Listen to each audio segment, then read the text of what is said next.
Viacua, o coidado da auga. En Viacua temos claro o noso compromiso cos clientes e aspiramos a ser cada día máis próximos. Queremos seguir sendo fieis. A nosa responsabilidade é coidarte. Traballamos para progresar, progresamos para innovar.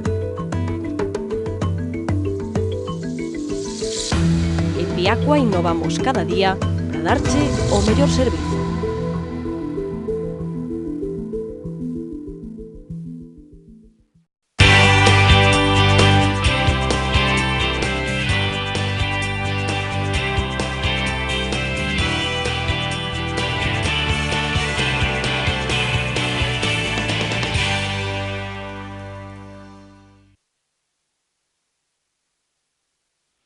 Ola, que tal, como están? Benvidos un día máis ao Faladoiro. Semella que algo comeza a moverse en Compostela e que cada vez hai máis sectores da sociedade civil favorables á creación dun gran grupo de presión que defenda os intereses da nosa cidade, unha cidade a que tradicionalmente sempre lle custou reivindicar e pelexar polo que lle corresponde por dereito. Bueno, pois no Grupo Correo Gallego creemos que sempre mellor traballar todos xuntos na mesma dirección polo ben da nosa cidade, e nesa idea insistía nunha conferencia que deu onte na Cámara de Comercio o director deste grupo xornalístico, José Manuel Rei Novoa, o que logo escoitaremos. Veremos que pensan hoxe os nosos contertulios sobre esa cuestión dese Santiago precisa ou non un lobby e de como debe funcionar. Abriremos por aí a nosa tertulia, como sempre. Repasaremos tamén o que está a dar de sí a xornada da campaña electoral, comezando, como sempre, polo que acontece na nosa cidade. En Compostela falase hoxe, entre outras cousas, de canto deben cobrar o alcalde, os concelleiros que forman parte da corporación municipal. Propón Compostela Aberta que ese salario non supere os 36.000 euros anuais netos. É unha cuestión pola que hoxe lle preguntaban o alcalde actual e candidato do Partido Popular, Agustín Hernández, que cobra neste momento como rexedor uns 70.000 euros anuais brutos. Bueno, el dicía que ve moita demagoxa nesto de canto se debe cobrar, que o importante é que se traballe ben e que en todo caso lle chama a atención que esa proposta parta de alguén que cobra dun concello e fai campaña noutro para ver se elixido alcalde. Bueno, pois é unha das cuestións que comentaremos hoxe. A nosa mesa sentan os xornalistas Alfonso Ribeiro. Que tal, Alfonso? Hola, moi benvido. Arturo Maneiro, presidente da Asociación de Periodistas de Galicia. Hola, Arturo. Moi boas. Benvido tamén. E o profesor da USC, Xesús Veiga. Hola, Suso. Benvido. Encantado, benvido. Bueno, pois xa sabedes que empezamos sempre polas eleccións. Hoxe non, hoxe imos variar un pouco e retomar un tema que xa temos abordado nesta mesa noutras ocasións,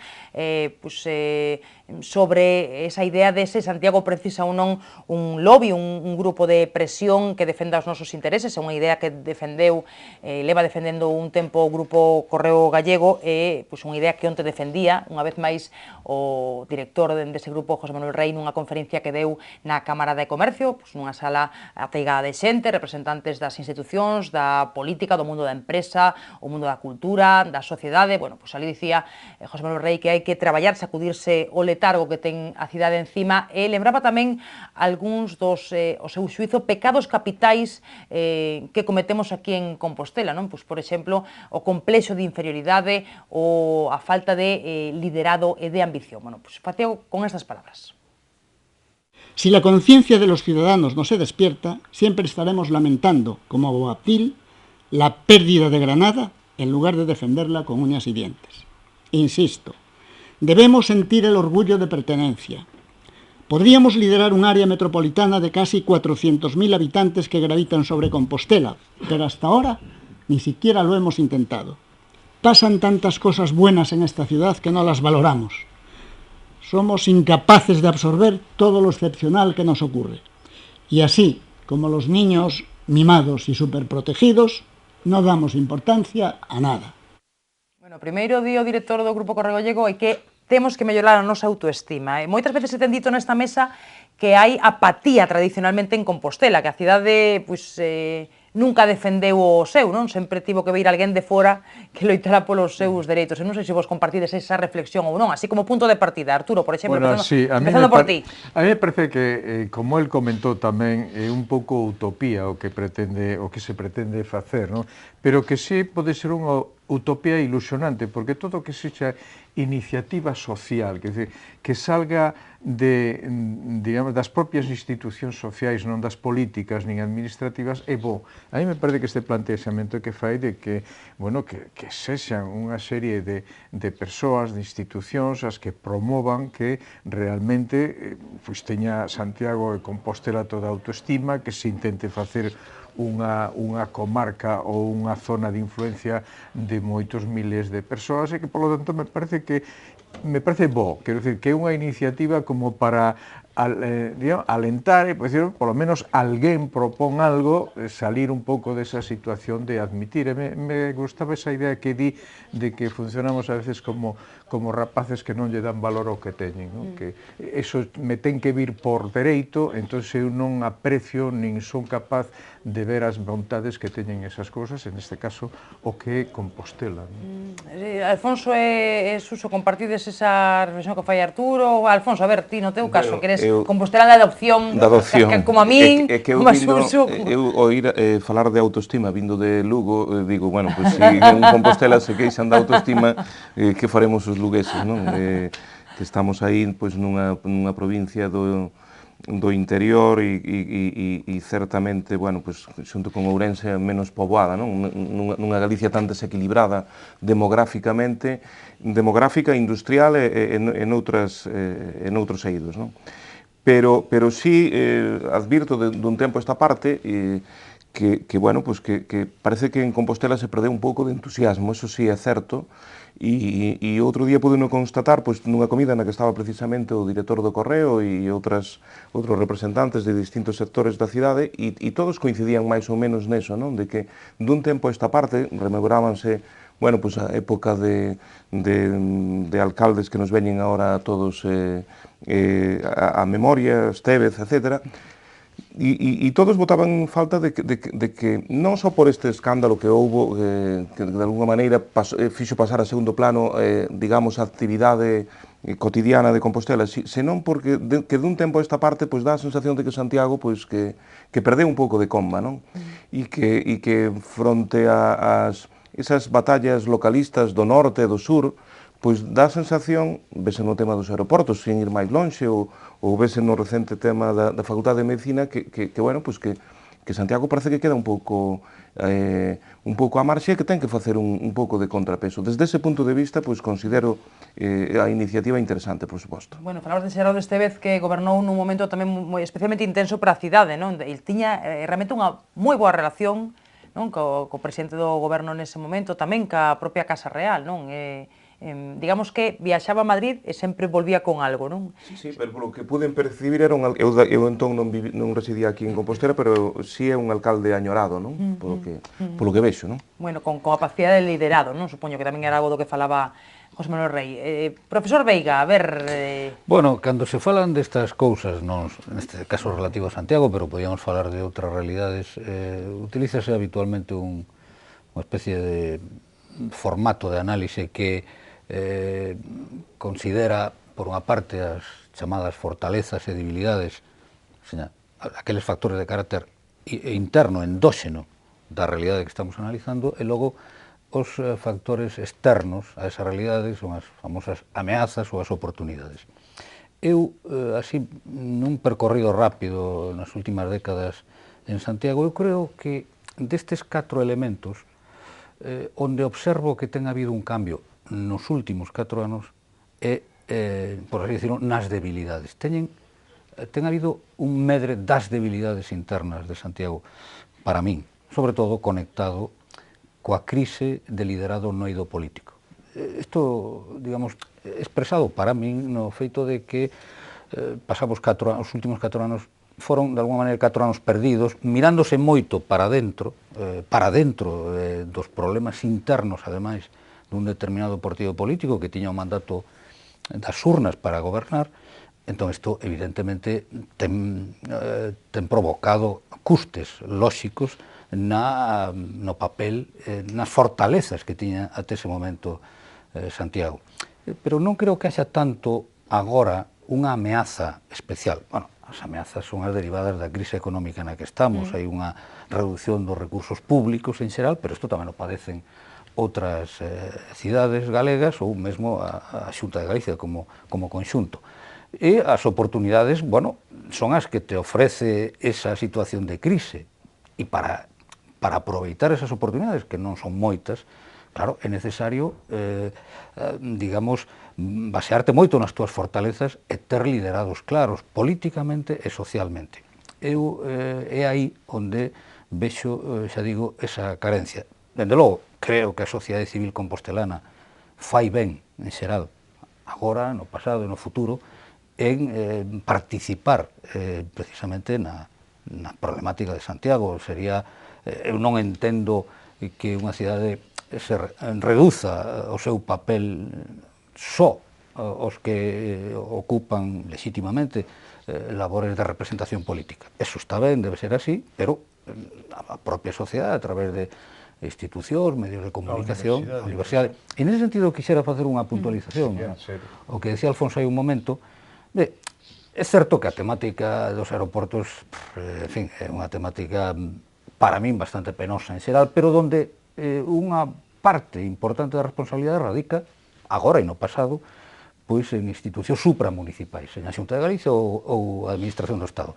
Pero, por exemplo, no tema das universidades, ten habido recentemente o famoso acordo sobre medicina, que para min é un exemplo de boas prácticas, digamos, un exemplo do que se debe facer nese tema ou noutros, agora e no futuro. Evidentemente, os acordos nunca son satisfactorios para todas as partes, poden ter algunhas fisuras polas que pode volver sair os eternos problemas de disputa, pero eu fui un dos sorprendidos moi positivamente por este acordo. En ese sentido, bueno, o gallá houbera máis nese camiño, nesa dirección, porque iso é unha esperanza para todos os que estamos preocupados porque Santiago non perda o papel que se lle atribuiu na restauración da vida democrática como capital política de Galicia, que non o perda, sin que eso supoña estar en contra de Coruña, de Vigo, de outros territorios. Ese é o problema, que se plantese a veces, non? A veces isto. Claro, eu non participo logo dese enfoque de que para que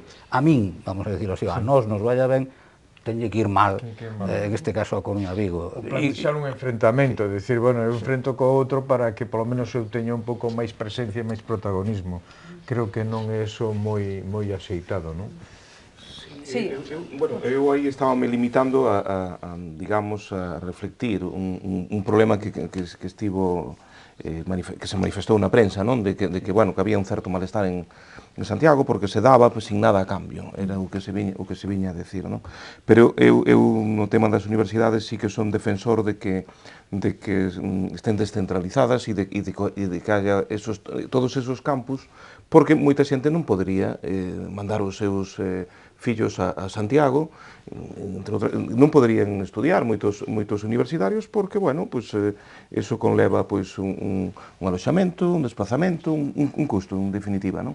Pero no tema dos aeroportos sí que quero facer especial fincapé, porque eu penso que bueno, no tema dos aeroportos a min pareceme, primeiro... Perdona que chega tamén ás universidades, hai xente que ao mellor o que quere estudiar non o ten na súa cidade, ten que irse a outra, eso sí é certo, que non soluciona ese problema, porque por sorte, porque non pode ser eso, non? Bueno, pero chegando un pouco, quero dicir, se hai máis campus, digamos que bueno, facilitas que haxa máis xente que poda acceder a uns estudos, non? De todas maneiras, hoxe en día, teñamos presente que, por exemplo, de Coruña ou de Vigo, co novo ferrocarril que temos, de Coruña aquí, calquera está en 35 minutos, en 40 minutos, de estación a estación, e de Vigo prácticamente un pouco menos dunha hora, de Santiago. Digo para o caso de medicina, porque noutras titulacións hai bastantes, digamos, están a veces triplicadas as titulacións, mesmo en decisións que podrían ser no seu momento discutíveis, pero non hai... O problema de medicina era un problema específico e, por certo, tú aludías a que podría haber un certo descontento larvado en Santiago, pois non te digo nada, o que había en Vigo e que foi expresamente formulado polo seu alcalde actual, que efectivamente, é que xa dixo o caballero que non renuncia María toda a Facultade de Medicina. É unha auténtica butad preocupante, esa sí que é preocupante, porque é algo así como, na medida en que eu poda, eu aquí vou seguir guerreando. Entón, claro, vaya perspectiva. Sí, porque é o único que lle queda a Caballero tamén. Será porque tamén o período electoral influe, Sí, imagino, sí, non? Bastante. Alfonso, no tema dos aeroportos, que querías dicir algo que tes claro, non? non? Eu teño unha cousa claro, é dicir que Santiago ten moita menos poboación, non falo da área metropolitana, que segundo o director do Correo podería chegar a 400.000 habitantes, sino que falo, bueno, da cidade, que é Coruña e Vigo, pero ten outra cousa que non teñen Coruña e Vigo, que é unha situación xeográfica que está no centro de Galicia, e teño moi claro que o gran aeroporto galego tiña que ser o de Lavacolla, conectado, pois con, por exemplo, pois co AVE. Era unha das propostas cando estuvo con de Roa de alcalde,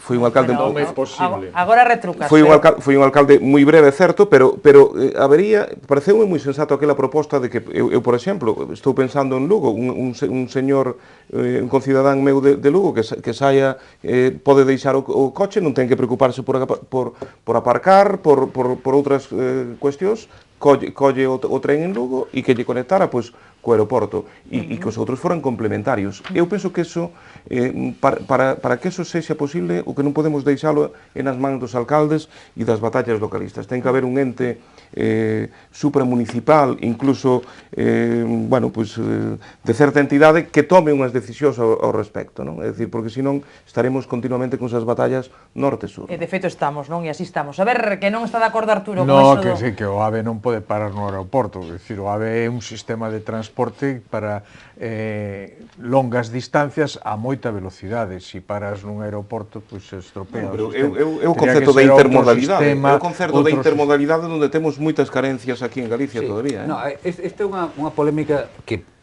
cabría facela a cara ao pasado, que pasa que agora que no seu momento púdose pensar facer unha, digamos, unha estación, a estación que agora está en Santiago, ou senón a mesma outra perto de Lavacolla.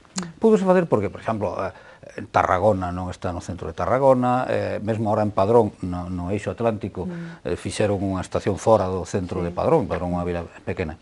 De todas maneras, ahora tal como está, é un pouco realista pensar que vai haber unha estación, creo eu, na Navacolla, pero si hai agora mesmo, por exemplo, o autobús que vai ao aeroporto, pois pasa exactamente pola estación de Santiago, pola estación actual. Entón, en ese sentido, hai unha certa intermodalidade, siquera... Certa. Digamos, certa, pero Mallorca que había no pasado. Que o avión aterrice na estación de Santiago, nin que o tren pase. Digo isto polo seguinte, porque, por exemplo, hoxe, un cidadán de Ourense, voume fixar, Ourense, que ten un tren que agora tarda 40 minutos en vir de Ourense a Santiago. Isto non existía antes, 40 minutos, colle aí un autobús ao aeroporto, bueno, non está mal, non está mal. Podeche levar prácticamente unha hora, que a veces é o que te leva desde o centro de Madrid a T4. Desde Lugo tedes un pouco peor, ou hai un pouco peor, porque a combinación por ferrocarril en Lugo é un desastre. Entón, o que hai é unha combinación por estrada, vai haber unha autovía, ahora mesmo hai tamén unha fórmula de autoestrada-autovía, pero xa aí podría ser máis cómodo ir, por exemplo, a Alvedro que vir a Lavacolla. Pero eu desde Ourense creo que é moi competitivo agora facer esa combinación. Desde Ourense sí, pero se incluso podes conectar directamente en tren, pois moito mellor. É dicir, antes a T4, bueno, non existía a T4, Barajas non estaba conectado en metro cando eu vivía en Madrid. Pero o metro si podes facelo calquer outro sistema, menos o AVE. Eu insisto, o AVE é un sistema de transporte entre grandes cidades a gran velocidade. Non podes buscar que pare en sitios próximos. Entón, xa si paran Santiago, paran Lavacolla, ao final non é o AVE, un tren de cercanías. Aquí falabase máis ben dun metro lixeiro. Exactamente. E logo hai outra cosa, cando o AVE este funcionando... Na anterior campaña falábase de metro lixeiro, nesta xa non se fala. Cando este funcionando a Madrid, o AVE vai a ser competencia do avión.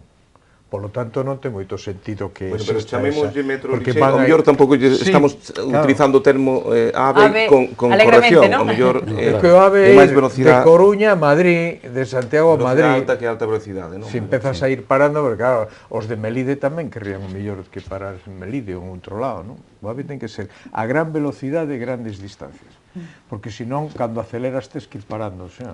Xa, pero en calquer caso, é dicir, por unha cuestión de lógica, para min, digamos, Lavacolla ten que ser o grande aeroporto. Eu non entendo que poda haber un señor da Mariña luguesa que teña que ir a Vigo a coller un voo cando lle vai levar máis o millor o desplazamento desde a Mariña a Vigo que desde Vigo a Madrid, por poñer un exemplo, ou a Barcelona. É dicir, eso non ten sentido, non? Porque antes de eso, pois, irán a Asturias, como de feito xa están. O que non ten sentido que teñamos 3 aeroportos que están cada un a distancia de media hora dun do outro. Sí, eso E competindo entre eles. Competindo entre eles, en vez de ser complementarios. En calquera cidade, media hora é o que tardas do aeroporto a cidade, quero dicir que non son tampouco cousas tan nefastas, non? En este caso non, cada un quere ter o seu aeroporto e senón non hai nada que... Bueno, empezamos falando do tema do lobby, como sempre rematamos falando dos aeroportos, non? Porque é que é un tema xa recorrente aquí sempre na mesa, non? É un dos erros dos que máis falamos na tertulia. Bueno, imos facer unha pausa, se vos parece, para publicidade, xa sabedes, moi importante para nós, e a volta falamos xa das eleccións, de como se presenta a campaña, a ver como estades vivindo, os xornalistas e o profesor tamén na universidade estades moi atentos a esta campaña electoral, así que pequeniño descanso, volvemos de contado. Viacua, o coidado da auga. En Viacua temos claro o noso compromiso cos clientes e aspiramos a ser cada día máis próximos. Queremos seguir sendo fieis, a nosa responsabilidade é coidarte. Traballamos para progresar, progresamos para innovar. En Viacua innovamos cada día para darche o mellor servizo.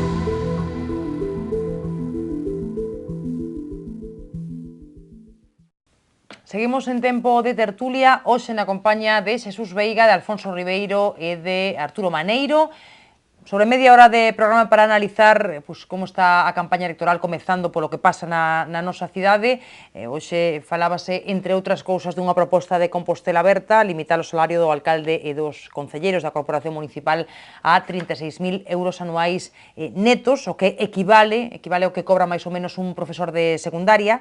Neste momento o salario do alcalde da cidade está nos 70.000 euros brutos, e hoxe preguntábanlle por esa proposta o actual rexedor e candidato do Partido Popular, a Agustín Hernández, que dicía que lle parece un pouco demagóxico, que o importante é que se traballe ben e non exactamente canto se cobra, e que lle parece curioso que esta proposta parta dunha persoa, Martiño Noriega, que cobra dun concello o de Teo facendo campaña noutro. Bueno, eu desa cuestión creo que poderíamos facer moita demagoxia. O único que me preocupa do soldo do alcalde e dos concelleiros é se está a altura que o noso traballo resposte a esa remuneración que nos dan os nosos veciños. É curioso que esa proposta faga a alguén que cobra doutro concello mentras fai campaña en Compostela. Bueno, este tema dos salarios dos representantes políticos xa o temos un pouco visto, non? Isto xa non soa de vello, non? Xa hai moitas veces. Xa falamos moitas veces, eu creo que polo menos sempre defendín aquí que un político debe cobrar, polo menos un que ten un cargo de representación e un alcalde aínda máis, quer dicir que é a primeira línea de política que está directamente relacionado co cidadán, o que ten que levar os primeiros, digamos, golpes ou os primeiros contactos, e, polo tanto, eu creo que debe estar ben pagado. Constanos que un alcalde dunha cidade como Santiago non ten horario, non ten vacacións, non ten días libres, eso sabémolo todos, non? Bueno, os que traballamos nesta profesión, dende logo, non? Me parece que sacar ese tema e logo para decir que cobre unha cantidad equivalente ao que era un profesor de secundaria, non? Dicían. Pois ao final ao millor solo iban a presentarse candidatos os que tiveran un soldo parecido e non perderan nada no negocio. Nunca contarías cunha persoa que está nunha situación mellor e que podería ir á alcaldía, pero polo menos si o que vai a cobrar non lle fai perder moito diñeiro. Pero ese é un tema moi importante. Tamén creo que sempre é moi bo que os soldos das persoas que teñen responsabilidades políticas estén en equivalencia cos soldos que tería fora na vida empresarial, porque senón nunca chegarían eles a ele, non? Non sei o que diredes vos. Sí, logo xa o tema das incompatibilidades, bueno, que son outras cuestións, non? Que tamén se comenta moito últimamente, sí, Alfonso? Eu coincido plenamente, é dicir, aparte que é un tema claramente demagóxico. Fíxome gracia que o alcalde aproveitara, bueno, pues, bueno, hai que aproveitar que o todo, Miño ¿no? pasa por Ourense para decir que, bueno, pues, o que cobra, o que sigue cobrado de Teo, que non viña moito a conto nese aspecto. Vamos a ver, nos países donde a xente está mal retribuída, normalmente favorecese a corrupción. Penso en Argentina, donde os policías cobran salarios míseros e que moitas veces, bueno, pues non che sorprende ver que están implicados en actos delictivos, etc. Nun concello como Compostela, pues o alcalde ten que estar ben retribuído. É dicir, quen ten que estar mellor retribuído? É dicir, que o lateral dereito, sin ánimo de ofender, o lateral dereito do Deportivo, ou quen ten unha maior responsabilidade, ou do Levante, é dicir, aquí está moito máis retribuído pois, o lateral dereito do Levante, por exemplo, que o presidente do goberno. É dicir, o presidente do goberno ten unha indudable responsabilidade. A mí pareceme ben que un cargo institucional, sobre todo se é un cargo relevante, como pode ser o da Alcaldía de Santiago, este ben retribuído. O que temos que ir é os asesores, por que hai determinados asesores, se hai institucións que son válidas ou non son válidas, é dicir, por que non se fusionan concellos. O gran debate nestas eleccións foi se tiña que gobernar a lista máis votada. O gran debate non tería que ser se moitos concellos destos teñen razón de existir. A min pareceme ben a proposta de Martiño Noriega, pero para concellos nos que o alcalde prácticamente goberna sobre unha comunidade de veciños ou menos, é dicir, que non teñen razón de ser. Pero nun sitio como Compostela, pois eso é demagoxia. Suso, Bueno, ti concordas, non ves tan claro? No, sobre todo a palabra demagoxia, eu creo que calquera cousa pode ser susceptible dun tratamento demagóxico, calquera. O dos soldos tamén, pero calquera outra tamén. Se un señor cobra menos do que podría cobrar, é fácil deducir que buscará algo por outra parte. Sabes que pasa? Que Polo menos poñémoslle fácil a tentación. Sabes que pasa, Alfonso? Se tiveramos unha homoxeneidade nas profesións dos candidatos a ser concelleiros ou alcaldes ou alcaldesas, podríamos formular de xeito moi preciso e digamos, sin moitas dúbidas, unha fórmula retributiva. Pero claro, es que estades falando de xente, e eu comprendo esa situación, que o millor, vamos a decirlo así, por ser alcalde perde cartos, por decirlo moi rapidamente, porque fora de aí, pois ten unha profesión de médico, por certo, Martiño Noriega de médico, ou de abogado, e entón, si, con determinada retribución perde cartos. Pero, e por que non pensamos que tamén os hai? Xente que vai nunha lista e está no paro, e non ten ninguna retribución. Evidentemente... Bueno, pero estamos falando de outra cousa, estamos falando de outra cousa. No, ti que fuches deputado, pois... No, pero digo legítimamente. No, vamos a ver, é que eu creo que este é un problema moi delicado e moi complicado de resolución, porque os salarios dos representantes públicos depende co que se compare. Si se compara, como en parte o decíades, con xugadores de fútbol, ou non digamos... Bueno, puxen ese exemplo porque é moi gráfico, é tremendamente gráfico. E puxen o lateral dereito porque dícese que normalmente non ten digamos unha influencia sobre o xogo como un centrocampista ou delantero centro. Eu fui efectivamente 12 anos diputado no Parlamento Galego e daquela xa, e agora tamén, pero daquela, porque era a época na que o señor Méndez en Caixa Galicia e o señor Galloso en Caixa Vigo, en Caixa Nova despois, cobraban o millor 10, 15 veces máis que o presidente da Xunta. E eran entidades non estrictamente privadas. Por lo tanto, non só xogadores de fútbol, é que tamén había determinados responsables financeiros que gañaban moitísimo máis que o mandatario, o primeiro mandatario, digamos, da comunidade galega, do país galego. Ben, a min eso, efectivamente, pareceme que renxe, que é un problema. Ben, entón, se comparamos con eso, están mal pagados. Estaría mal pagado o presidente de Xunta, mal pagados os alcaldes. Se comparamos o que gañan co salario medio, non co mínimo, co salario medio realmente existente, que vamos ir ao Instituto Galego de Estadística, cal era o salario medio que se cobra en Galicia, e que, por lo tanto, o cobra moitísima xente, moitísimos centos de miles. Entón, non, digo, a comparación non é para poñelos a gañar o salario medio. O que quero decir é que pode haber cidadáns que, escoitándonos a nós ou estes debates, que estén preocupados ou indignados polo que cobran os representantes públicos. E eu non pretendo facer digamos, estimular un tratamento simplista. O que digo é que as retribucións dos representantes políticos no momento actual deben ter en conta, por suposto, factores que teñen que ver ca súa capacidade, ca súa profesión, fora da política, pero tamén teñen que ter en conta a situación de crise que estamos vivindo e as penalidades que está pasando moita xente. Un criterio que me parece que hai que telo sempre en conta. Non é o mesmo o sueldo medio dun traballador por conta allea, que fai un traballo e se vai para casa e se olvida, que un cargo de responsabilidade que é permanente durante toda a súa vida, mentras durme, mentras traballa.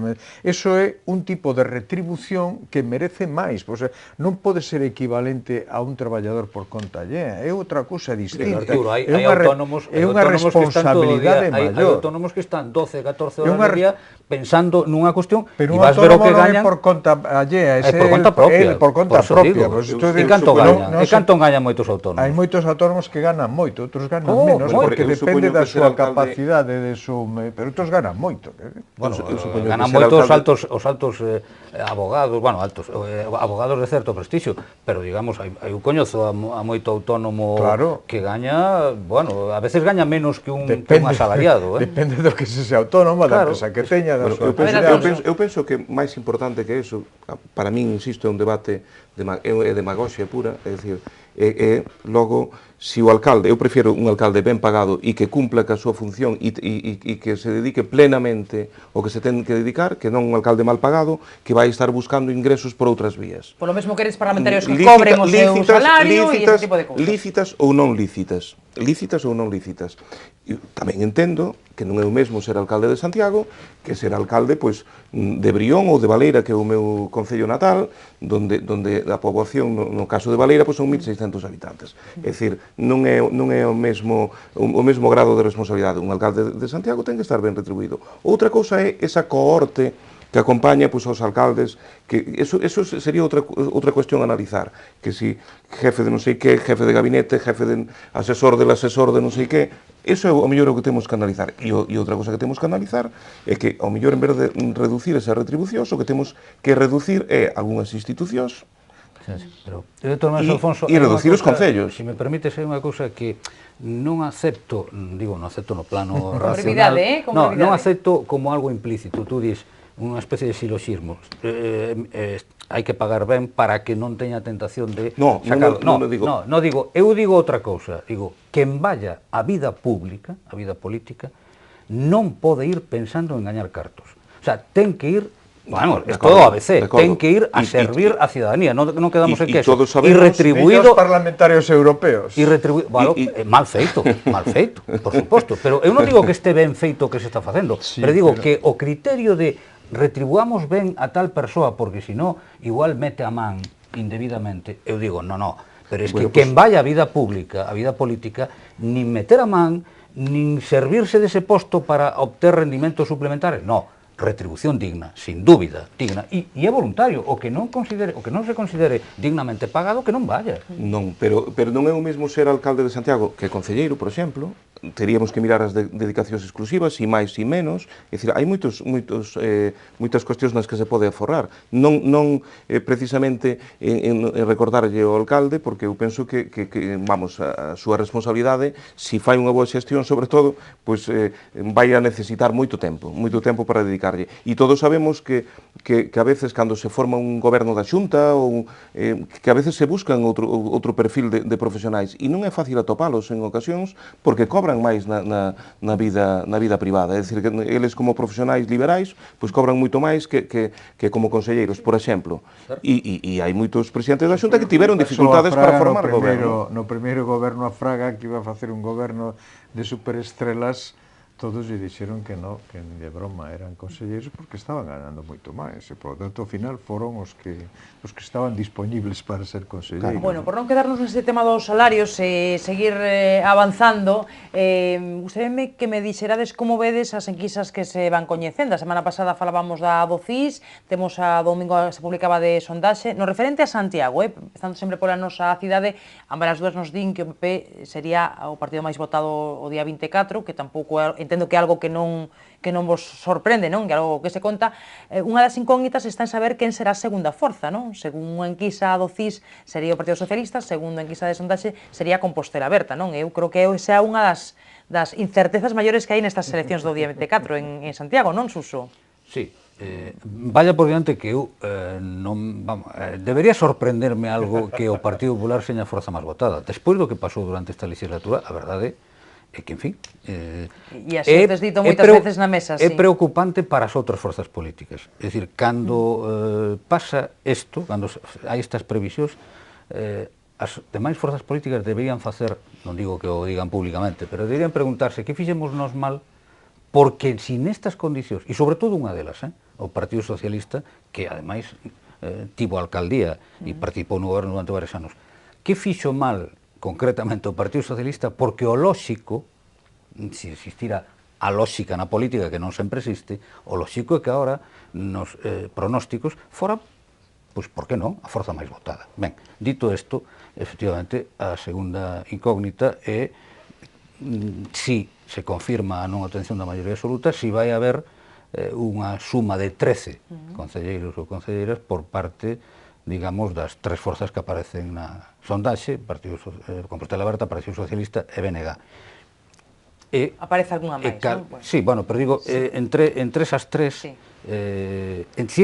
esas tres suman 13, evidentemente a pelota estará no tellado desas tres, porque se sumaran 12 e unha máis, Cidadáns, digamos, pudera completar esa suma de 13 co Partido Popular, podría ser que gobernara o Partido Popular por ser a lista máis votada. Pero esa é a incógnita principal, si vai haber un acordo político e quen encabeza ese acordo político.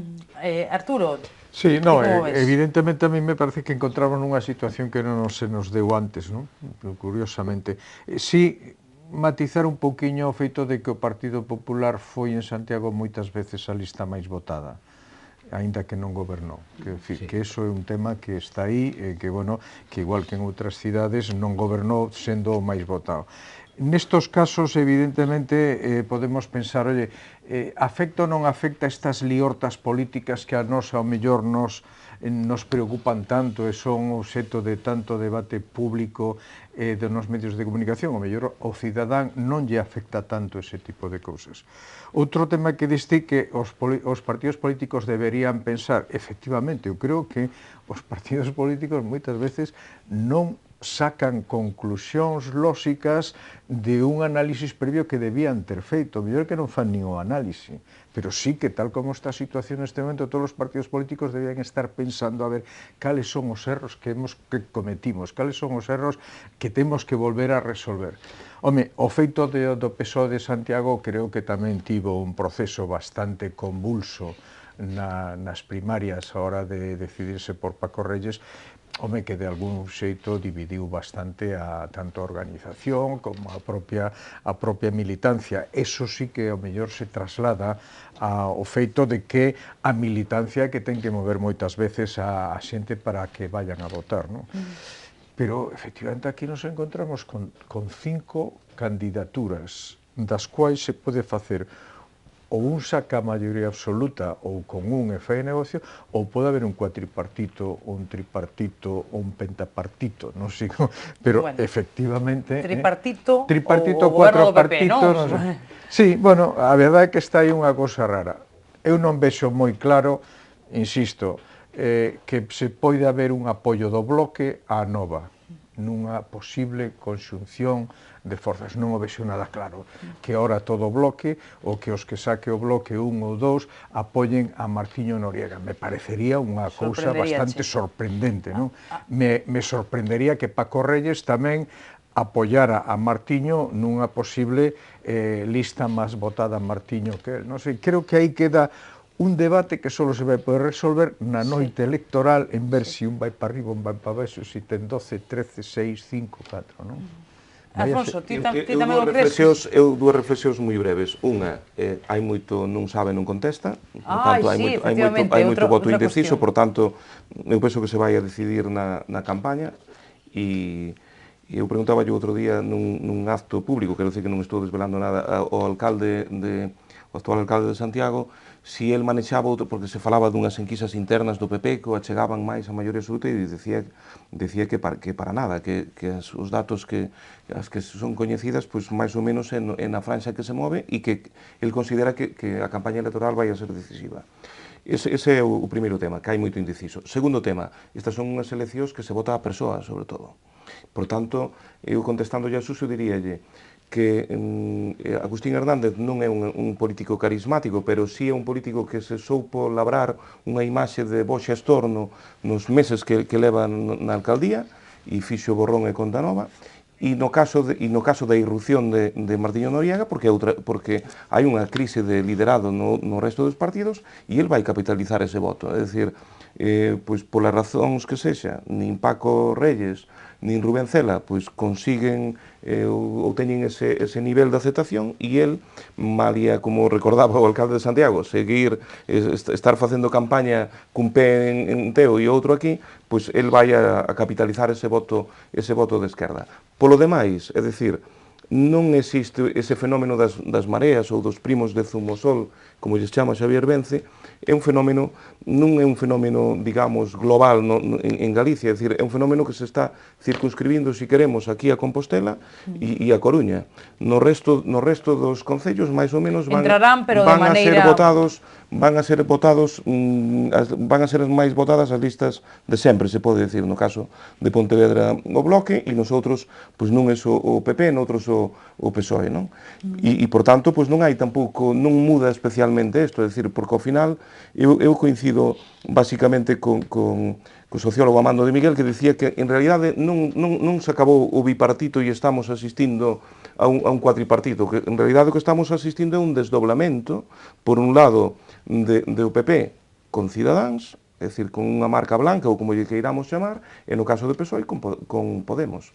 E punto. É dicir, por que hai aquí o fenómeno este das mareas? Porque hai un político que se chama Martiño Noriega que soupo de alguna maneira capitalizar ese voto. E o problema do PSOE é que hai unha falta de liderado claro e isto son unhas eleccións nas que se vota a persoa.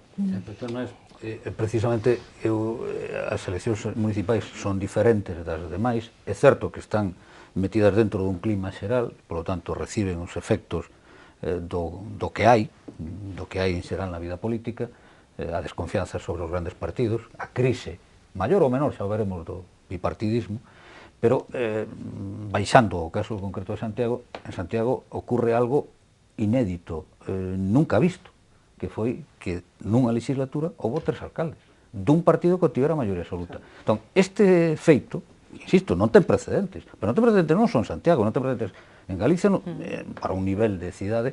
Entón, isto aparentemente debería ter consecuencias electorais. Entón, é aí onde digo, debería ter, teóricamente, provocar unha maior penalización do que din os inquéritos sobre o Partido Popular, por moito que Agustín Hernández, digamos, nos poucos meses que tivo, bueno, pero es que o problema é que eso foi, digamos, eso foi o tempo de desconto da legislatura. Se me permites, el soupo reinventarse, presentarse como alguén novo. Eu penso que ten unha eiva, que é que faltalle conectar ca rúa, é dicir, é un político de momento de despacho, vamos a ver se nesta campaña logra ser un político de cercanía. Pero se me permites un segundo, vouche establecer unha comparanza. Susana Díaz en Andalucía, rodeada de escándalos do ERE e tal, preséntase como unha política, era a vicepresidenta, é dicir, non é unha política nova, viña dese sistema, viña de Griñán especialmente, de Chaves e de Griñán, pero especialmente de Griñán, é dicir, de ocupar un cargo tan relevante como de ser vicepresidenta, pois, ela soupo reinventarse demagóxicamente ou como queiras, como unha política nova, non? O que te estaba dicindo é que, efectivamente, hai unha condición necesaria, pero que non é suficiente. Para que haxa unha maior penalización, hai que mirar para outro lado, e a ver o que hai no outro lado, a ver que alternativas hai. E é aí onde eu fixen un xuicio crítico sobre o caso concreto do Partido Socialista, non porque lle teña o tema en absoluto a ese partido, sino porque até agora, en Santiago, era, digamos, un partido de referencia de goberno. Entón, teóricamente, ante unha xestión penosa como a houbo do Partido Popular, estaba en moi boas condicións o Partido Socialista de emerxer, digamos, como alternativa de goberno. E o que están dicindo os inquéritos non é que emerxe, sino que se sumerxe, é dicir, que baixa. Entón, isto... Que baixa moito. Que baixa. Entón, isto é un fenómeno, o que quero dicir é un fenómeno raro en relación a unha certa lógica. Pero, bueno, dito isto, o propio Agustín Hernández eu creo que era consciente, por eso non leva ningún dos concelleiros que foron absolvidos judicialmente na lista. Por que non os leva?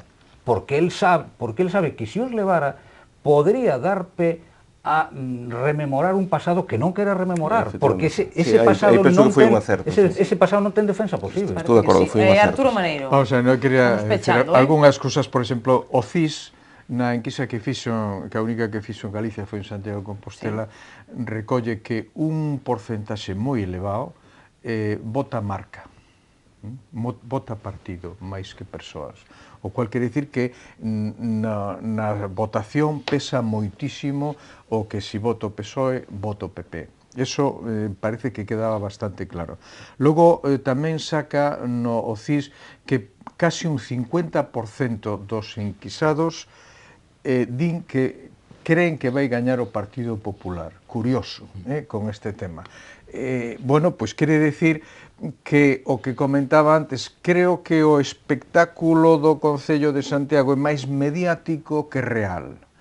E insisto, creo que non houbo mala xestión municipal, nin con toda a carga xurídica. Isto aquí o defendí moitas veces, é unha boa xestión municipal independentemente do demais. E, polo tanto, a xente, claro, ve que funciona, que non houbo, non se queu ningún edificio municipal, non se deixaron de facer cousas, houbo moitas obras e moito funcionamento, e, polo tanto, non se pode decir xestión.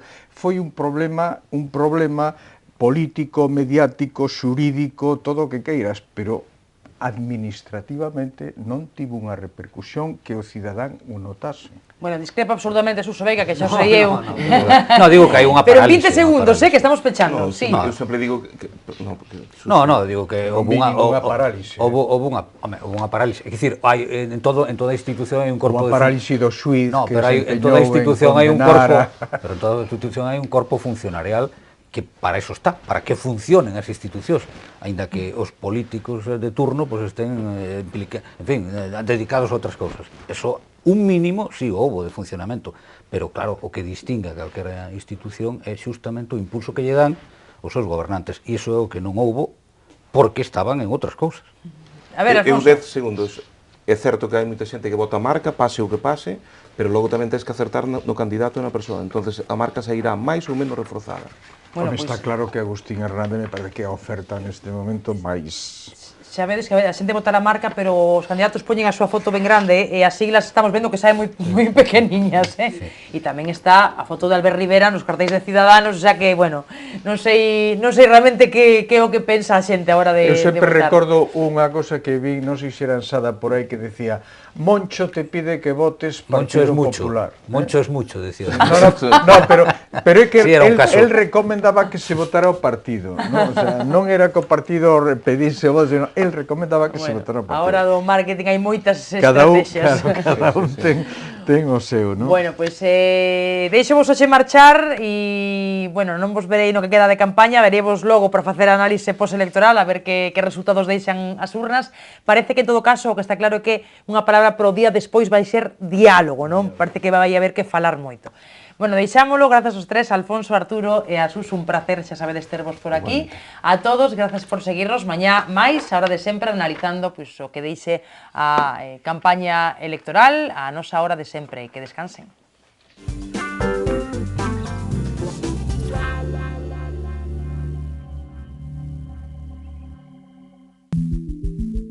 Viacua, o coidado da auga. En Viacua temos claro o noso compromiso cos clientes e aspiramos a ser cada día máis próximos. Queremos seguir sendo fieis. A nosa responsabilidade é coidarte. Traballamos para progresar, progresamos para innovar.